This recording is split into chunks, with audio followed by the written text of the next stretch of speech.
जय श्री कृष्णा। कैसे हैं आप सब लोग। अक्टूबर का महीना स्टार्ट होने वाला है, तो आखिर हमारी राशि पे किस तरह से प्रभाव पड़ेगा उसके बारे में बात हो रही है। बात कर रहे हैं हम कन्या राशि की कि कन्या राशि के लिए ये अक्टूबर का महीना किस प्रकार से जाएगा, उसके बारे में चर्चा करेंगे। चर्चा करने से पहले मैं आपको पहले बता देती हूँ कि ये जो राशि परिवर्तन किस किस ग्रहों का हो रहा है। इस महीने बहुत राशियों में परिवर्तन है और सबसे खुशखबरी की बात है कि शनिदेव महाराज जो न्याय के देवता हैं वो मार्गी हो रहे हैं 23 अक्टूबर को। तो पहले समझते हैं कि कौन से ग्रह किस राशि में आएंगे। देखिए, मंगल जो ग्रह हैं वो वृष राशि को छोड़ के 16 तारीख को मिथुन राशि में आ रहे हैं। शुक्र ग्रह जो हैं वो अपनी मूल त्रिकोण राशि यानी तुला राशि में 18 अक्टूबर को आएंगे। बुध देवता जो हैं वो भी 26 अक्टूबर को तुला राशि में आ रहे हैं और 17 अक्टूबर को सूर्य नीच की राशि तुला राशि में, यानी कि सूर्य शुक्र और बुध तीनों तुला राशि में आएंगे। और जैसे बताया, शनिदेव महाराज वो मार्गी होंगे। गुरु अपनी ही राशि मतलब मीन राशि में ही रहेंगे, लेकिन वो इस टाइम वक्री हैं। राहु है मेष राशि में और तुला राशि में है केतु। और जो चंद्रमा है वो हर 2.25 दिन बाद राशि परिवर्तन करते हैं। तो ये थी ग्रहों की स्थिति कि किस तरह से ग्रह राशि परिवर्तन करेंगे। तो राशिफल स्टार्ट करने से पहले मैं हमेशा बताती हूँ कि ये जो राशिफल देखिए आप चंद्र राशि के अकॉर्डिंग देखिए, क्योंकि ग्रहों का जो गोचर होता है वो चंद्र राशि के अकॉर्डिंग होता है। तो स्टार्ट करते हैं। पहले लेते हैं आपका स्वास्थ्य यानी कि हेल्थ, क्योंकि हेल्थ ही अच्छी नहीं होगी तो आप काम भी क्या करेंगे, मन ही नहीं लगेगा। तो पहला सुख निरोगी काया, दूसरा सुख पास में माया। तो पहले करते हैं हेल्थ की बात कि हेल्थ आपकी कैसी रहेगी। देखिए, हेल्थ के स्वामी यानी प्रथम भाव देखते हैं हेल्थ के लिए, और प्रथम भाव है 6 नंबर यानी कि कन्या राशि। और कन्या राशि में अभी 26 तारीख तक बुध ग्रह महाराज हैं और सूर्य भी हैं और शुक्र भी हैं। ये सब तीनों जाएंगे एक एक करके। 17 को सूर्य जाएंगे तुला राशि में और 18 तारीख को शुक्र जाएंगे तुला राशि में और 26 अक्टूबर को बुध जाएंगे। लेकिन उससे पहले यानी कि 16 तारीख से पहले आप ये देखिए 6 नंबर की राशि यानी जो कन्या राशि है, लग्न में ही 3 ग्रह हैं और बुध जब अपनी ही राशि में अपनी मूल त्रिकोण राशि कन्या राशि में है तो आपके हेल्थ के इश्यू खत्म ही है, यानी हेल्थ से रिलेटेड आपको कोई दिक्कत नहीं होगी। आपको जो दिक्कत होगी वो होगी 16 तारीख के बाद, जब सूर्य भी राशि परिवर्तन करेंगे, शुक्र भी, तो थोड़ा सा आपको प्रॉब्लम हो सकती है। 26 तारीख के बाद जब बुध महाराज वहाँ से चले जाएंगे, यानी कि बुध जो है अपनी राशि को छोड़कर तुला राशि में आएंगे, तब आपके हेल्थ इश्यू हो सकते हैं। स्किन से रिलेटेड प्रॉब्लम हो सकती है, आपको गले से रिलेटेड दिक्कत हो सकती है, इन्फेक्शन और बाहर का खाना पीना आपको अवॉइड करना चाहिए 26 तारीख तक। लेकिन कोई ऐसी मेजर दिक्कत नहीं है। 26 तारीख के बाद दिक्कत आ सकती है क्योंकि उसके बाद बुध जो है वहाँ से हट जाएंगे, तो थोड़ा सा प्रॉब्लम आएगी, गले से रिलेटेड आपको दिक्कत हो सकती है, इस बात का ध्यान रखेंगे। अब आती है आपकी पढ़ाई, आपकी एजुकेशन। देखिए, एजुकेशन का जो मालिक है वो है शनि महाराज। अब शनि महाराज जैसे मैंने बताया कि वक्री हैं अभी और मार्गी होने वाले हैं 23 तारीख को। तो 23 अक्टूबर को शनि महाराज मार्गी होने वाले हैं। तो यानी कि जो आपके पुराने काम अटके थे एजुकेशन से रिलेटेड, पढ़ाई से रिलेटेड, वो सारे आपके रुके हुए काम होंगे। पढ़ाई में आपका मन लगेगा, फोकस लगेगा आपका। और जो आप इतने दिन से परेशान थे ना कि मैं इतनी मेहनत कर रहा हूँ लेकिन फिर भी रिजल्ट नहीं आ रहा है, तो 23 अक्टूबर के बाद आपके काम बनेंगे। आप फॉर्म भी भर सकते हैं, अगर हायर एजुकेशन के लिए ट्राई कर रहे हैं वो भी आप कर सकते हैं।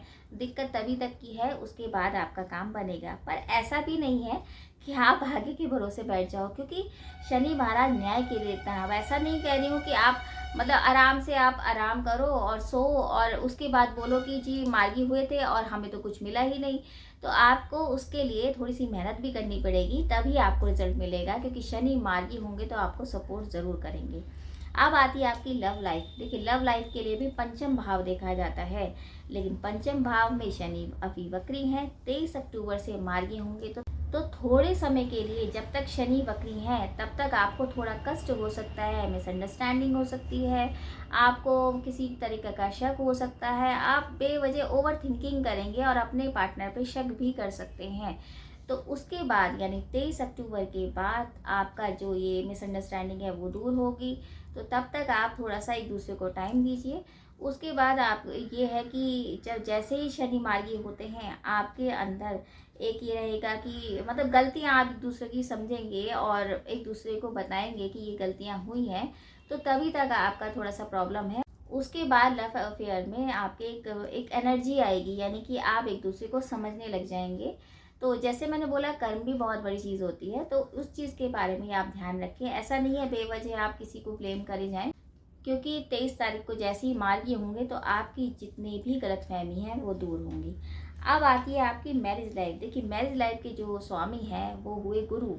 गुरु हैं तो अपनी राशि के, यानी 7वें घर में हैं, अपनी राशि के हैं, लेकिन अभी क्या है, वो वक्री। अब वक्री जब है तो क्या होता है कि घर में किसी भी तरीके का जो तनाव है वो हो जाता है। जैसे कि आपके बीच में किसी और तीसरे की वजह से घर में लड़ाई हो जाना, आप दोनों में मिसअंडरस्टैंडिंग हो जाना, वैचारिक मतभेद हो जाना, ये थोड़ा नवंबर तक रहेगा। लेकिन ऐसा भी नहीं है कि आप मतलब बहुत ही ज़्यादा अप डाउन की सिचुएशन रहेगी, क्योंकि गुरु जो है तो अपनी राशि के ना, बेशक वो वक्री हैं लेकिन अपनी राशि के हैं, तो आपको एक एनर्जी भी देंगे। ऐसा नहीं है आज आप गलती करोगे, पार्टनर से लड़ाई भी होगी, तो 2 दिन बाद आप सुलह भी हो जाएगी। तो इस तरह की सिचुएशन नवंबर तक रहेगी, जब तक आपकी जो राशि में ये जो गुरु महाराज हैं मार्गी नहीं हो जाते हैं। तो तब तक यही है, इस तरह की खटपट रहेगी। कोई तीसरे की वजह से आपके बीच में लड़ाइयाँ हो सकती हैं, लेकिन उसके बाद नवंबर के बाद आपके पार्टनर आपको पूरा सपोर्ट करेंगे, आपकी लाइफ में भी ग्रोथ होगी, आपका बिजनेस पार्टनर आपको सपोर्ट करेगा। हाँ, खर्चा अधिक हो सकता है, लेकिन खर्चे पे आपको थोड़ा नियंत्रण करना पड़ेगा। अब आती है आपका करियर, आपका भाग्य, आपका धन, आपका जॉब, आपका बिजनेस। ये सबसे इम्पोर्टेंट पार्ट होता है। देखिए, भाग्य के जो मालिक हैं वो है शुक्र, लेकिन उसके साथ मंगल वहाँ विराजमान है, जो कि 16 तारीख तक हैं। तो मंगल की सिचुएशन में ये देखिए, आपको ऐसा होगा कि आपको अपॉर्चुनिटी तो मिलेंगी, लेकिन आप कर नहीं पाएंगे, कुछ ना कुछ मतलब अपने गुस्से की वजह से आप खराब कर सकते हैं। लेकिन मंगल जैसे ही वहाँ से हटेंगे, यानी 16 अक्टूबर को जैसे ही वो कर्म भाव यानी 10वें स्थान में मिथुन राशि में आएंगे, आपको एक तरह का एक आपकी जो दिशा है वो क्लियर होगी।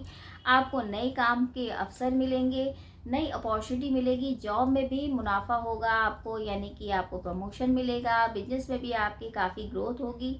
तो बस इंतज़ार तभी तक का है कि जब मंगल वहाँ से हटकर जब दशम भाव में जाएंगे, तो आपके अंदर एनर्जी लेवल भी बढ़ेगा, पराक्रम भी बढ़ेगा आपका। और शुक्र देवता जो है वो खुद में मूल त्रिकोण की राशि में आएंगे 18 तारीख को, क्योंकि जो भाग्य के देवता हैं वो शुक्र हैं। तो जब वो तुला राशि में आएंगे तो आपको काफ़ी हद तक सपोर्ट करेंगे, आपका भाग्य आपको सपोर्ट करेगा। आप नए नए तरीके के काम कर सकते हैं। हो सकता है क्रिएटिविटी वाला काम हो, आपके कंप्यूटर से रिलेटेड काम हो, डिज़ाइनिंग से रिलेटेड काम हो, या हो सकता है आप बाहर का ऑनलाइन बिजनेस भी आप स्टार्ट कर सकते हैं। तो देखा जाए, काम आपका तब तक बहुत अच्छा रहेगा जब तक शुक्र महाराज अपनी ही राशि में है, क्योंकि भाग्य के देवता शुक्र महाराज हैं। और मंगल जब दशम में आ जाएंगे तो आपके अंदर एनर्जी और पराक्रम तो बढ़ेगा ही बढ़ेगा। अब जैसे ये तो थी करियर, लेकिन धन कैसे इकट्ठा होगा? धन भी तभी इकट्ठा होगा जब भाग्य साथ देगा। फिजूल खर्ची नहीं करेंगे, क्योंकि आराम तलबी में आ जाते हैं आप, तो उसको थोड़ा सा अवॉइड करके पैसों को अगर जोड़ना है, संचित करना है, तो उसके लिए आपको शुक्र से रिलेटेड उपाय भी करने चाहिए और थोड़ा सा फिजूल खर्ची पे बैन लगाना चाहिए, यानी फिजूल खर्ची नहीं करनी है। ये तो था कि पूरा हर थोड़ा थोड़ा मैंने पहलू बताया है आपके पूरे अक्टूबर के महीने का। अब हम उपाय क्या करें? देखिए, उपाय के लिए बुध से रिलेटेड आप उपाय करिए, क्योंकि कन्या राशि के स्वामी जो हैं वो बुध होते हैं। तो बुध से रिलेटेड आप उपाय करेंगे, जैसे कि आप ओम गंग गणपते नमः या ओम बूम बुद्धाय नमः, हरी चीज़ों का दान कर सकते हैं। हरा चारा आप गाय को खिला सकते हैं, हरी मूंग दान कर सकते हैं, हरी चीज़ों का दान आप साथ साथ किन्नरों को भी कर सकते हैं। छोटी कन्याओं को कुछ टॉफ़ी वगैरह खिला सकते हैं। देखिए, छोटी कन्याओं को खुश करेंगे तो बुध महाराज वैसे ही बहुत प्रसन्न होते हैं। बाकी यही है कि किसी नीडी पर्सन को आप कुछ ना कुछ दान पुण्य करते हैं तो बहुत अच्छा रहता है। ये तो उपाय आप विशेष कर, क्योंकि देखिए आपका लग्न मजबूत है, आपका जो लग्न का स्वामी बुध है वो मजबूत है, तो आपके ऊपर गजब का एक विश्वास आता है और आप काम भी करते हैं और आपकी हेल्थ भी अच्छी रहती है। तो उम्मीद यही करी जाएगी कि अक्टूबर का महीना आप सभी के लिए बहुत सारी खुशियाँ लेके आए और सबकी मनोकामना पूर्ण हो। और आप उपाय ज़रूर करिए ताकि आपके ऊपर किसी भी तरीके की कोई संकट आने वाला है तो वो टल जाए। बाकी अगर आपको वीडियो अच्छा लगता है तो आप शेयर भी कीजिए। जय श्री कृष्ण।